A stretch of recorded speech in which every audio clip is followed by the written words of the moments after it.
یہودی جو مذہب ہے، نام جو ہے آپ یہودی سنتے ہیں، یہ دراصل حضرت یعقوب علیہ السلام کے 12 بیٹے تھے، ان میں سے بڑے بیٹے کا نام یہودا تھا۔ یعقوب علیہ السلام نبی ہیں اللہ کے، جن کا نام عبرانی زبان میں اسرائیل ہے، اسرائیل۔ ان کے بیٹوں کو بنی اسرائیل کہتے ہیں۔ وہ 12 بیٹے تھے یعقوب علیہ السلام کے، انہی میں سے ایک بڑے بیٹے یہودا تھے، یا بیچ میں کوئی ایک بیٹے کا نام یہودا تھا۔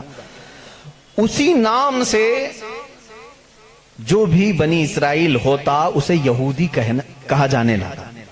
یہودی ایک قوم کا نام ہو گیا، وہ اس کو انگلش میں جیوز کہتے ہیں آج۔ جیوز یہ دنیا کی شریر قوم ہے، بڑی شریر قوم ہے۔ پہلے یہ لوگوں نے نبیوں کا قتل کیا ہے۔ ان کے بارے میں کیونکہ میں وہی باتیں کر رہا ہوں جو قرآن کہہ رہا ہے۔ اگر آپ کہیں گے بہت کٹر پنتھی ہو جائے گی تو پھر قرآن کو بھی بند کرنا پڑے گا۔ قرآن کہتا ہے یقتلون النبیین بغیر حق، یہ ناحق نبیوں کا قتل کرتے تھے۔ جب قرآن ان کی باتیں بیان کر رہا ہے تو میں کیوں نہ بیان کروں؟ یہ شریر قوم تھے، حق بات کو کبھی تسلیم نہیں کرتے تھے۔ بہرحال زکریا علیہ السلام کے قاتل یہ ہیں، یحییٰ علیہ السلام کے قاتل یہ ہیں، اور عیسیٰ علیہ السلام کو سولی پر چڑھانے کے سارے بندوبست انہی نے کیا۔ یہ بات مجھ سے نہیں، عیسائیوں سے جا کے پوچھ لو، ان سے پوچھنا جیزس کو کون سولی پر چڑھایا تھا، جبکہ ہمارا عقیدہ ہے کہ عیسیٰ علیہ السلام کو سولی نہیں دی گئی۔ ہمارا عقیدہ ہے، قرآن سے ثابت ہے، اس پر میں بعد میں گفتگو کرتا ہوں۔ لیکن یہ یہودی قوم بڑی پرانی ہے، یعقوب علیہ السلام سے چل رہی ہے، ٹھیک ہے، کافی پرانی۔ یہ مانتے کس کتاب کو؟ کسی بھی دین کو، کسی بھی مذہب سے ہم کو اگر بات کرنا ہے تو اس کی جو مقدس کتاب ہے اسی سے بات کرنا۔ میں بھی انہی سے بات کروں گا، ہوائی فائرنگ نہیں۔ جو مقدس کتاب تمہارے نزدیک ہے اسی کی باتیں اگر میں رکھتا ہوں۔ یہاں محفل میں اتنا وقت نہیں ہوتا، تھوڑی تھوڑی جھلکیاں میں دے کر کے جاؤں گا تاکہ جو ریسرچ اسکالر ہیں وہ اس کو آگے بڑھائیں اور پھر اپنی تحقیق سے لوگوں کے سامنے یہ باتوں کو لائیں۔